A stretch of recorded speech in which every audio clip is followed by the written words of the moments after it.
ठीक है, चलो देखो सबसे पहला फॉर्मूला क्या है, स्क्वायर का। स्क्वायर का एरिया क्या है, साइड इंटू साइड, पेरीमीटर क्या है 4 इंटू साइड। देखो मैंने आपको बताया था शेप कितने होते हैं, 2, एक क्या होता है 3D, एक क्या होता है 2D। 2D में टोटल हमने जो फॉर्मूले लिखे थे वो 8 लिखे थे, और सर्कल में आज आपको सिखा चुका हूँ, या हम ये कह सकते हैं पिछली पार्ट में आपको सर्कल सिखा चुका हूँ, तो सर्कल के क्वेश्चन नहीं करेंगे, ठीक है। बाकी जितने भी हैं, स्क्वायर है, रेक्टेंगल है, ये पैरेललोग्राम, सॉरी ये हमारा ट्राइंगल है, ये इक्विलैटरल ट्राइंगल है, ये क्या है ट्रेपीजियम, ये ट्रेपीजियम है, ठीक है। चलो निखिल आप बताओ ये क्या है, काजू कतली शेप। बेटा आप बताओ, जिससे पूछा बताओ, बताओ ये क्या है बेटा, ये रोम्बस है, क्या है रोम्बस। चलो इसका शेप बताओ, ये क्या है, ये है हमारा पैरेललोग्राम। देखो एक बार फिर से हम देखते हैं, मैंने स्क्वायर ये लिख दिया है, मैंने जानबूझ के लिखा इसलिए नहीं है ताकि आपको शेप पहचानना भी आना चाहिए। देखो पहला क्या है स्क्वायर, दूसरा क्या है रेक्टेंगल, तीसरा क्या है right angle triangle. Right angle triangle का मतलब क्या होता है, जिसके अंदर 90 हो, एक ऐसा ट्राइंगल जिसके अंदर एक एंगल क्या हो एटलीस्ट 90 डिग्री हो। अच्छा ये इक्विलैटरल ट्राइंगल है। इक्विलैटरल ट्राइंगल का मतलब क्या होता है विशाल, जिसकी सारी साइड्स इक्वल हो। इसका एरिया होता है √3/4 a² और पेरीमीटर क्या होता है 3a। 3a मतलब 3 टाइम्स ऑफ साइड। देखो जिसका P के आगे मैंने डैश छोड़ दिया है, इसका मतलब क्या है ज्योतिष, इसका मतलब है उसका फॉर्मूला नहीं है। इसका मतलब है कि इसका फॉर्मूला स्टैंडर्ड फॉर्मूला नहीं होता। स्टैंडर्ड फॉर्मूला तो तब बनता है ना जब कोई एक रूल हो। अब पेरीमीटर का ये मतलब याद रखना कि जैसे अगर ये 10 है, ये 20 है और ये 30 है, तो 30 20 कितने हो गए 50 और 10 60। पेरीमीटर का मतलब क्या होता है, सभी साइड का सम। और एरिया का मतलब क्या होता है, किसी 2D शेप ने कितना जगह घेरा है। क्या होता है 2D शेप ने कितना जगह घेरा है। जैसे मैं बोलूं कि ये कोई शेप है ट्राइंगल का और ये इतना जगह घेर रहा है, तो जगह घेरना मतलब क्या होता है एरिया। जगह घेरना मतलब क्या होता है एरिया। और अगर मैं बोलूं बाउंड्री, बाउंड्री का मेजरमेंट, जैसे मैं बोलूं ये 10 है, ये 10 है और ये 10 है, तो 10 10 10 कितना आ गया 30। 30 इसका क्या है एरिया या पेरीमीटर, पेरीमीटर। देखो इस चैप्टर का भी टेस्ट होगा, आप तो ऑफलाइन पढ़ रहे हो तो आपका तो टेस्ट होगा ही। और एक्सपोनेंट एंड पावर आपने बहुत गंदा टेस्ट किया है, तो मैं उम्मीद करूंगा इस टेस्ट में आप अच्छा परफॉर्म करोगे। तो सीखना भी है, समझना भी है, ठीक है, और जो मैं पूछूं उसका आंसर भी देना है आप सब लोगों को, ठीक है। ओके स्टार्ट करते हैं पहला क्वेश्चन आज की क्लास का। पहला क्वेश्चन मैं दे देता हूं, साइड जो है बेटा 10 मीटर है और एरिया और पेरीमीटर निकालो। ऑब्वियसली मैंने साइड दिया है तो ये क्या है स्क्वायर है, लेंथ ब्रेथ देता तो रेक्टेंगल है ना। तो साइड मैंने 10 दे दिया है, एरिया निकालना। एक क्वेश्चन मैं करके दिखाता हूँ। एरिया का फॉर्मूला हम लिख रहे हैं यहाँ पे, क्या होता है साइड इंटू साइड। तो आप देख पा रहे होंगे साइड कितना है 10, 10 को 10 से मल्टीप्लाई किया 100। निखिल बताओ समझ आया कि नहीं, सच बताओ पक्का।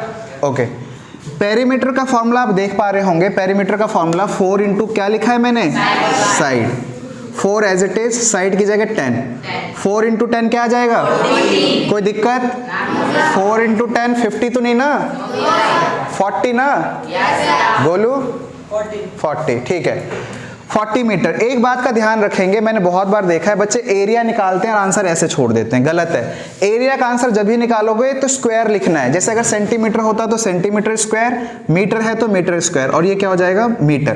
पेरीमीटर मीटर में, और जो एरिया निकलेगा वो किस में रहेगा स्क्वायर में, ठीक है। दूसरा क्वेश्चन लेते हैं, यही ले लेते हैं है ना। साइड दे देता हूं मैं आपकी बार 11 मीटर, एरिया निकालना है और पेरीमीटर निकालना है, ठीक है। चलो बताओ एरिया का फॉर्मूला क्या होता है साइड इंटू साइड। तो यहाँ पे 11 है तो 11 इंटू 11 121 मीटर स्क्वायर। पेरीमीटर क्या होता है 4 into side, 4 as it is, side की जगह 11 क्या आ जाएगा 44 मीटर। आई होप आपको ये समझ में आ गया होगा, हाँ है ना। अब हम क्या ले लें बताओ, अब रेक्टेंगल पे क्वेश्चन कर लेते हैं। किस पे, रेक्टेंगल पे। यानी तो एक काम करते हैं हम ना, इसका उल्टा भी सीख लेते हैं। जैसे मैंने आपको साइड 10 दे दिया तो आपने एरिया पेरीमीटर निकाल लिया। एक रिवर्स करते हैं, रिवर्स कैसे करते हैं ध्यान देंगे। आज की क्लास का क्वेश्चन नंबर 3 ले लेते हैं बेटा। मैं आपको बोल रहा हूं एरिया जो है एरिया ऑफ स्क्वायर है, क्या है एरिया ऑफ स्क्वायर है। ये 64 है, क्या है? पेरीमीटर पूछा है, तो आपको पता है पेरीमीटर का फॉर्मूला क्या होता है? 4 इंटू साइड। हमें क्या चाहिए? साइड चाहिए, और साइड तो यहाँ पे दे नहीं रखा, एरिया दे रखा है। तो बहुत बच्चों को ये आता होगा क्वेश्चन, लेकिन जिनको नहीं आता पहले वो ध्यान से देखो इस क्वेश्चन को। बेटा एरिया दे रखा है 64, पेरीमीटर के लिए 4 इंटू साइड चाहिए, तो साइड तो नहीं है, तो जो दे रखा है उसका फॉर्मूला लगाओ। क्या दे रखा है यहाँ पे? तो एरिया का फॉर्मूला लगा देंगे साइड इंटू साइड। आप सब बच्चे जानते हैं साइड को हम ऐसे लिख सकते हैं, साइड की पावर 2। बोलो हाँ है ना? हाँ। एरिया की जगह क्या आएगा? 64। 64 इक्वल टू साइड स्क्वायर। ठीक है, 64 किसका स्क्वायर होता है? 8 का स्क्वायर होता है। Square and square root chapter 6 सीखे हो ना आप लोग? 8 का स्क्वायर होता है ये, है ना? स्क्वायर आपको याद रहने चाहिए। कहाँ तक? कम से कम 30 तक। ठीक है विशाल, आपको याद है? कहाँ तक याद है? 30 तक। चलो सुन लेंगे किसी वीडियो में आपसे। इसका ये कटा, कितना आया आंसर? 8। बेटा हमें निकालना क्या था? अगर यहाँ पेरीमीटर की जगह अगर साइड निकालना होता तो आंसर आ गया। देखो आंसर आ चुका है ना साइड का, लेकिन हमें क्या निकालना है? तो पेरीमीटर का फॉर्मूला क्या होता है? 4 इंटू साइड, तो साइड की जगह 8। चाहो तो फॉर्मूला लिखना, पेपर में फॉर्मूला लिखना मत भूलना। तो 4 साइड की जगह 8, तो कितना आ गया? 32 मीटर। समझ में आया? तो आपको ये डायरेक्ट भी समझ में आ गया और इनडायरेक्ट उल्टा भी समझ में आ गया, है ना? चलो नेक्स्ट स्टेप पे अब हम क्वेश्चन करते हैं। क्वेश्चन नंबर आज की क्लास का 4, और अब ले लेते हैं हम रेक्टेंगल। रेक्टेंगल में एल कितना है? 8 मीटर, और ब्रेथ कितना है? 10 मीटर, है ना? वैसे ब्रेथ कभी ज़्यादा नहीं हो सकता, तो इसको एक काम कर लेते हैं, 18 ले लेते हैं। ज़्यादा जो बड़ा जो होता है वो लेंथ होता है, तो जनरली लेंथ को क्या होना चाहिए? बड़ा होना चाहिए, तो इसलिए मैंने क्या किया यहाँ पे 18 ले लिया। ठीक है, चलिए बताइए एरिया का फॉर्मूला क्या होता है? Length into breadth. लेंथ कितना है? ब्रेथ कितना है? 18 इंटू 10, 180 मीटर स्क्वायर। पक्का? अरे सच्ची बताओ। चलो अब निकालते हैं पेरीमीटर। पेरीमीटर का फॉर्मूला L प्लस बी। अगर आप ध्यान से देख पा रहे हो तो मैंने अभी 3 ये क्वेश्चन कर चुका हूं, चौथा कर रहा हूं। मैंने एक भी क्वेश्चन में किसी भी पार्ट में फॉर्मूला मिस किया? नहीं। तो आपने करना चाहिए कि नहीं? नहीं। आप भी फॉर्मूला हमेशा लिखेंगे। टेस्ट में ये मत पूछना या टेस्ट के बाद ही मत बोलना कि हमें तो पता ही नहीं था कि फॉर्मूला भी लिखना है।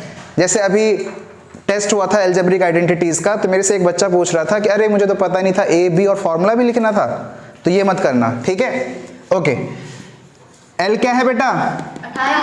18। बी क्या है? 18 प्लस 10 28 को किससे मल्टीप्लाई करेंगे? तो 28 इंटू 2 शाबाश, खतरनाक बच्चे हैं यार ये तो। सही है। देखो मार्कर भी रंग बदल रहा है मेंसुरेशन को देख के, देख रहे हो? रेड हो रहा है। चलो कोई नहीं, देखते हैं। अगर हम इसका उल्टा करेंगे तो भी बहुत इजी है। अब की बार मैं नेक्स्ट क्वेश्चन में आपको, आज की क्लास का क्वेश्चन नंबर 5, मैं आपको इसमें एरिया दे देता हूँ 300 मीटर स्क्वायर, ठीक है? लेंथ दे देता हूँ 60 मीटर, और मैं उम्मीद करता हूँ कि आप यहाँ से पेरीमीटर निकाल पाएंगे। सबसे पहले आप ये सोचो कि ये जो क्वेश्चन गिवन है उसमें निकालना क्या है? तो पेरीमीटर निकालना है। तो फौरन पेरीमीटर का फॉर्मूला याद करो। तो पेरीमीटर का फॉर्मूला क्या होता है? 2L। अरे समझ रहे हो ना? वीडियो पे ध्यान मत दो, समझ रहे हो ना? 2L प्लस बी होता है। तो अब क्वेश्चन पढ़ो तो हमारे पास L दे रखा है, क्या हमारे पास B दे रखा है? नहीं।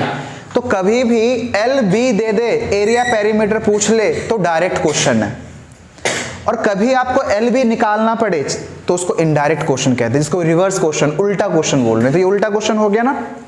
हाँ है ना? तो यहाँ पे दे क्या रखा है? तो एरिया का फॉर्मूला लगा देंगे, क्या होता है? लेंथ इंटू एरिया कितना है? L कितना है? 60। B as it is. 60 से B क्या हो रहा है? मल्टीप्लाई। इधर आके क्या हो जाएगा? 0 से 0 कटा, 6 के टेबल में 30 कब आता है? 5 पे। तो बेटा ब्रेथ कितना आ गया?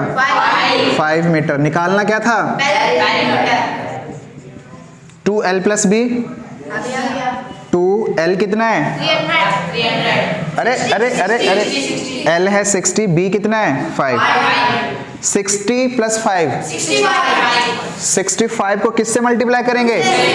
करके बताओ। 110। 110 नहीं, 130 is correct answer. 130 meter square आएगा या मीटर? देखो ये तुम जो बोल रहे हो ना अभी सब सही बोल रहे हो, टेस्ट में देखोगे सब गलत करोगे तुम लोग, ठीक है? तो वो अब की बार गलत मत करना, ठीक है? हाँ, स्पेशली याद रखना है। देखो अब हम करते हैं नेक्स्ट शेप पे क्वेश्चन। तो मैं आपका स्क्वायर करा चुका हूँ, रेक्टेंगल करा चुका हूँ, है ना?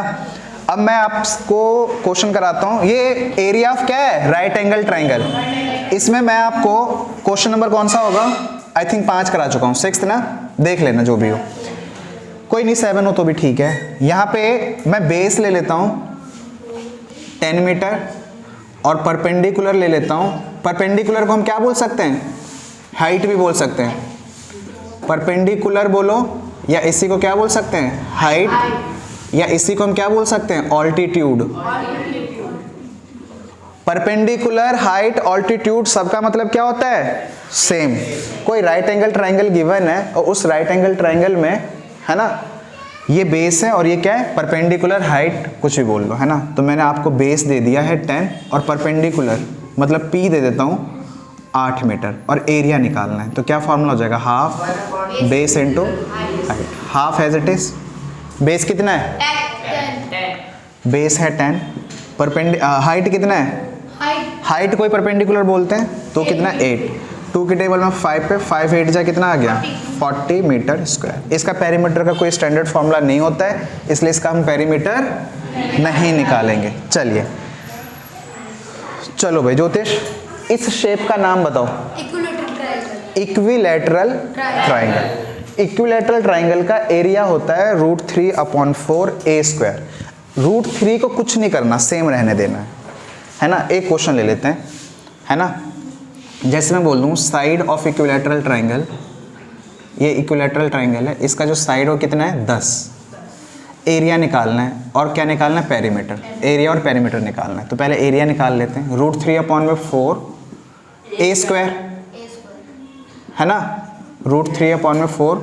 साइड को क्या बोलते हैं? a बोलते हैं। तो साइड यहाँ कितना दे रखा है? तो यहाँ पे क्या है? a स्क्वायर है, तो क्या लिखेंगे? 10 इंटू 2 2 जा 2 5 जा 2 1 जा 2 5 जा 5 5 जा 25 √3 सेम। एक बात देखो, क्वेश्चन देख के ऐसा लग सकता है कि यार इसमें तो रूट आ गया, अरे बाप रे कैसे करेंगे, हाँ है ना?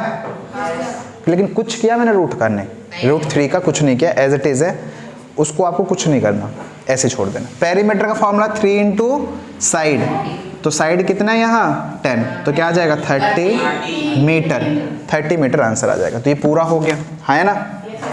चलिए अब हम लेते हैं question 8, trapezium. Very good question, इसके ऊपर बहुत अच्छे अच्छे क्वेश्चंस आ सकते हैं, ठीक है? अभी तो मैं बेसिक क्वेश्चंस ले रहा हूँ, ठीक है? जैसे मैं आपको बोलूँ ये 20 है, ये 10 है और ये 4 है, तो आप समझ पा रहे होंगे कि पैरेलल साइड को हम A और B बोलते हैं। तो यहाँ A क्या है? 20, B क्या है?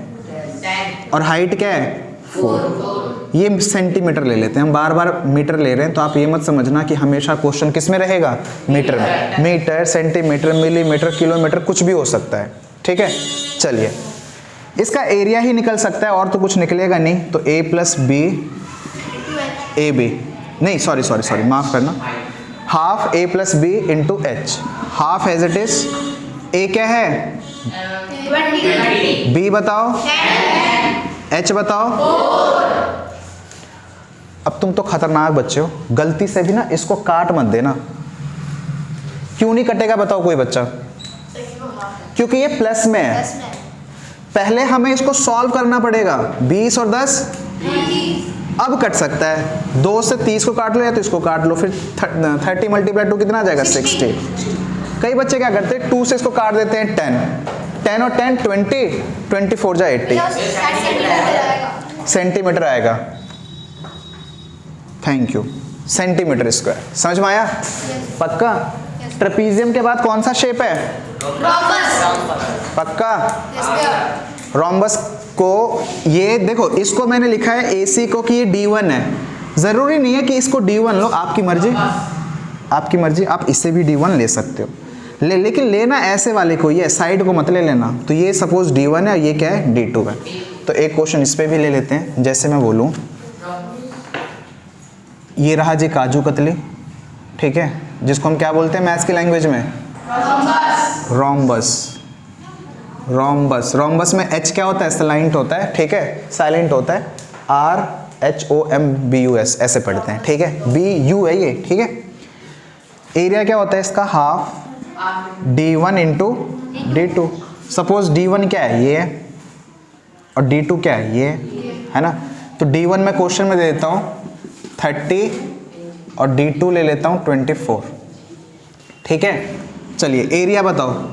तो half as it is D1 कितना है? 30, D2 कितना है? 24। समझ में आया? 2 से उड़ा दो 12, 30 मल्टीप्लाई 12 बताओ 360 मीटर स्क्वायर। 12 3 जा 36 कर दिया, 0 लगा दिया, मल्टीप्लाई करने की जरूरत नहीं है, ठीक है। रोम्बस हो गया। रोम्बस के बाद बताओ पैरेललोग्राम। पैरेललोग्राम का भी पेरीमीटर नहीं होता है, ठीक है, सिर्फ क्या होता है? एरिया। ठीक है। तो पैरेललोग्राम का क्वेश्चन नंबर देख लेना कौन सा है, मैंने स्टार लगा दिया, मुझे पता नहीं कौन सा है। बेस ले लेते हैं, इसका डायग्राम बना होगा, ये पैरेललोग्राम है। इसका जो बेस है ये 10 मीटर है और हाइट ले लेते हैं 5 मीटर। एरिया बताओ। तो क्या होता है? बेस इंटू बेस कितना है? 10, तो कितना आ जाएगा? 50 मीटर स्क्वायर। ये इस क्वेश्चन का क्या आ गया? आंसर आ गया। समझ में आया? सच्ची बताओ। तो मैं उम्मीद करूंगा आज मैंने जितने क्वेश्चंस कराए हैं वो आप नोटबुक में नोट कर लेंगे, अच्छे से प्रैक्टिस कर लेंगे, ठीक है। और जितने फॉर्मूले हैं ना वो याद कर लेंगे। अगर आपको फॉर्मूले याद नहीं है तो 2D शेप पे क्वेश्चंस नहीं होंगे। समझ में आया? क्यों हंस रहा है विशाल? चले खत्म करें फिर। Okay tata bye see you good night.